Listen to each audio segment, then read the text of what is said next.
This is the other portion of if you end up electing the PLC option for a specific covered commodity on a specific farm, you have the option to end up purchasing what's called the supplemental coverage option. One of the easiest ways that you can explain this one is that this goes on top of your existing insurance policy. It's administered by RMA, so it's an insurance-based product.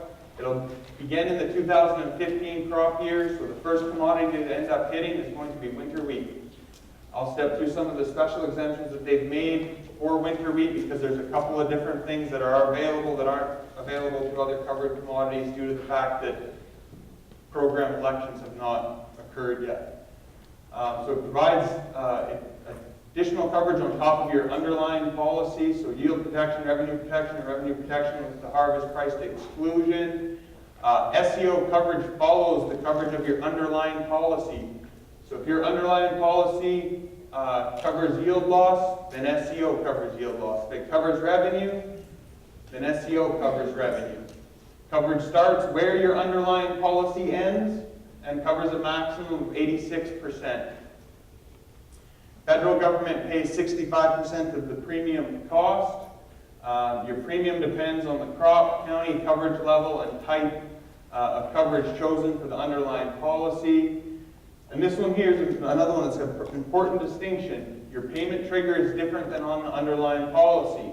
So for SCO, an indemnity is triggered when there's a county level loss in yield or revenue.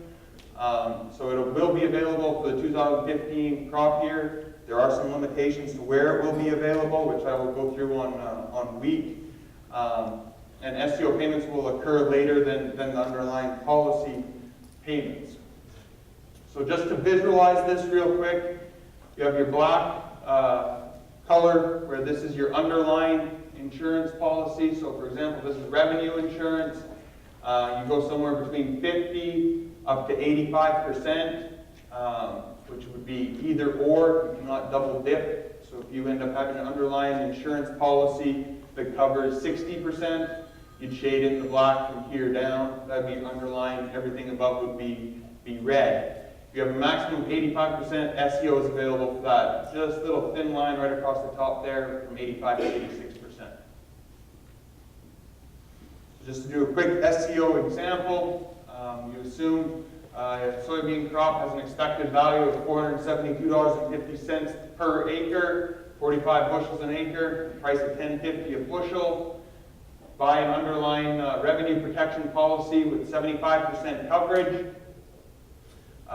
So you'd have about $354 protected, 25% is considered unprotected. The producer has the option to buy the SCO coverage. You don't have to. If you enroll in PLC, it's not something where you automatically have to go into SCO. It's an option that you have to end up purchasing. Because the underlying policy provides revenue protection, SCO provides revenue protection. If it provided yield, then it would end up covering yield. So payments are determined at the county level. SCO coverage is calculated as a percent of the expected crop value covered by SCO, so the SCO endorsement less policy coverage. So the SCO endorsement goes to 86%. In this example, we have 75% revenue coverage, so you have 11%. The amount of SCO protection is equal to that percentage times what the expected value is. So you have to end up 51.98 or 11% of the revenue, which ends up getting you up to 86% in total coverage. So you'd take 118 minus 52, and that would be your unprotected amount as far as revenue. SCO pays when county average revenue falls below 86. So it doesn't matter what happens on your individual farm, it matters what happens on the county level. So you could end up technically receiving a payment from SCO when you don't receive a payment under your underlying crop insurance policy, and vice versa. So it's something where you have to recognize where the trigger is for that payment when you end up figuring out whether you'll end up getting payments out of it. This, you can't really see all that well, but this is the RMA crop insurance decision aid. So you can go through here with your crop insurance agent, and you can step through and put in some scenarios as far as where your yield is, what the projected price is, what the expected county yield is, and then what your existing policy, whether you want to include SCO in it or not, where your actual yield is, what the harvest price is, and it'll break down where your potential payments are. So you can see under this example, you have an expected crop value of $770 per acre. You can have revenue from sales of, I think that says 540, and then your existing policy of, I think that says 37 or 38, and then 85 under SCO. But you can run through a whole bunch of different scenarios. The link is on one of the last pages under decision aids, but it's somewhere you can step through and see how that'll end up coming out as far as for each individual set of circumstances. Because they have most of the county data loaded up into here, so it's actually not too bad as far as navigating around.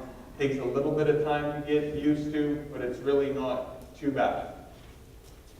So I'm just going to quickly talk about the availability of SCO in 2015. I'm going to exclude cotton. I'm going to let Chuck step through SCO because SCO and stacks you can't use for the same acres. So those two are completely different than what we're doing with PLC, because PLC is something where cotton is not eligible for that directly. So I'm going to leave that one to Chuck. SCO availability is subject to Nass County yield estimates being available for at least 20 of the last 30 years. You also end up have to have 8 of the last 10 years with an average of at least 10,000 planted acres over those years. There has to be at least 50 or more farming entities for the crop according to the most recent Census of Agriculture. In 2016, they're looking at adding additional crops, additional areas, and being able to distinguish between production methods, irrigated versus non-irrigated, to be included. So this is the first, I guess, initial counties that this will be available in. There are 8 in Tennessee, and I'll tell you which ones are on the next slide. Basically, what this ends up indicating are those 3 bullet points that I just went through are available to cover 80% of the planted acreage in the U.S. The blue shaded area is winter wheat. The green area is spring wheat. You can see, obviously, large production areas have a greater amount of coverage. Unfortunately, this is something where they're going to have to add counties or regions to end up providing additional coverage in other locations. I haven't seen anything, and again, it goes back at the discretion of the Secretary as far as how that will end up being calculated, since it's not going to be able to use county-level data to end up calculating that. So there will be some regional, either adjacent counties or crop reporting district or some formula that they'll have to use in order to expand coverage further. So for 2015, for winter wheat, you have coverage in Crockett, Dyer, Gibson, Haywood, Henry, Obion, Robertson, and Weakley counties. Those are the only counties that you can end up purchasing SCO for wheat in. The decision must be made by the crop insurance sales closing date, September 30th. You can withdraw from SCO if you think that you're going to end up enrolling in ARC or intend to be prior to the earlier of the acreage reporting date or December 15th without any penalty. Producers must notify their crop insurance agents prior to the dates to not be charged an SCO premium. This only applies to the 2015 crop year. If you do choose SCO and ARC is elected after the date, after the cancellation date, you'll be required to pay 20% of your SCO premium to cover administration costs and not receive SCO coverage. Your underlying policy will remain in effect, however.